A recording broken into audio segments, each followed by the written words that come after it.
Brielle Hunter was a professor of literature at the University of New York. She taught a course in 17th century Spanish poetry. It was the inspiration of her thesis and the source of her doctorate. But now her passion for the subject would forever change her life.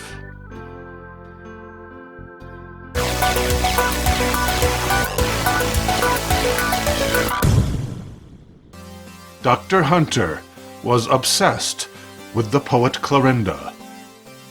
Clarinda was of Spanish descent, but born in South America, in the Viceroyalty of Peru.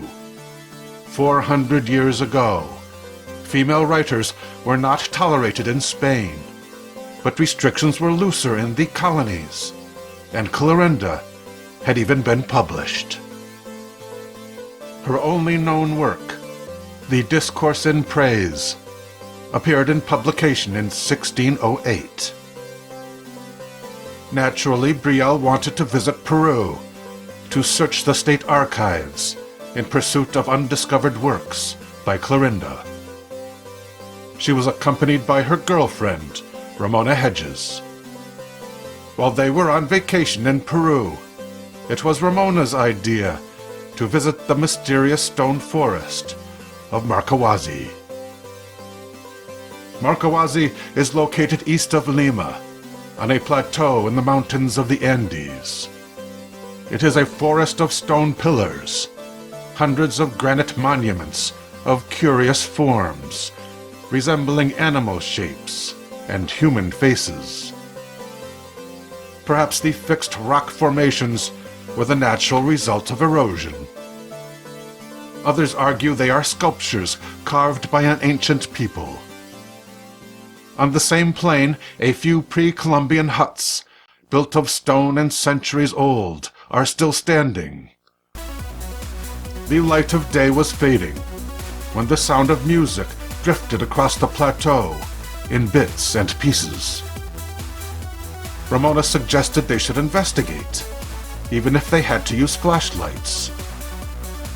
As they neared the source of the tune, it seemed it was coming from one of the larger stone houses.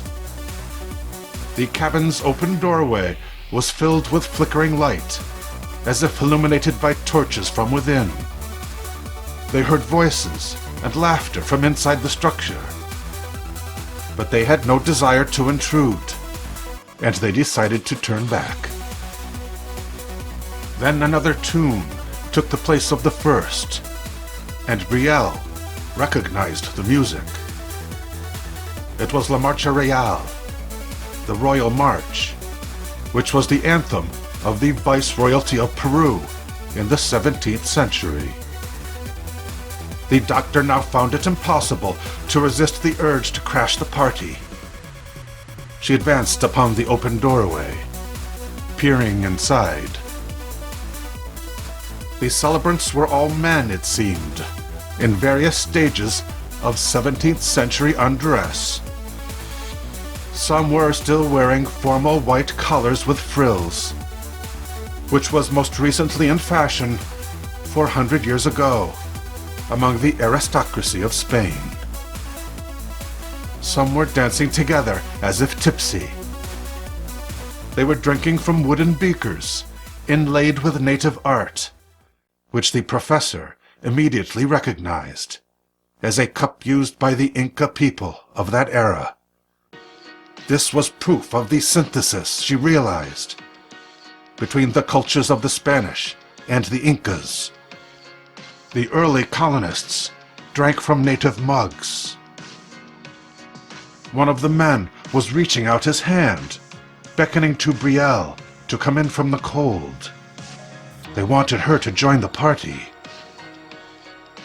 Dr. Hunter was already halfway through the door when Ramona grabbed her by the shirt and pulled her back out of the cabin. It was automatic reflex, her girlfriend protested. When Ramona saw the lights go out inside the cabin, she wasn't about to let Brielle go in there. Brielle insisted the light did not go out, but she was talking strangely, slurring her words. Suddenly she was unable to walk. Ramona got scared. She had to carry the professor back to their rental car. She drove straight to the front doors of the hospital in Lima. Eventually, the physicians there performed a CAT scan on the woman who had been completely healthy the previous day, but today was hemiplegic. Ramona had to ask the nurse what that meant, and was quite surprised to learn that half of Brielle's body had lost its motor function, the same half that had entered the cabin. What if Brielle Hunter had completely entered the stone cabin? Would she have been transported back to the Spanish colonies of Peru in the early 1600s? Would she have been able to find the living poet Clarinda?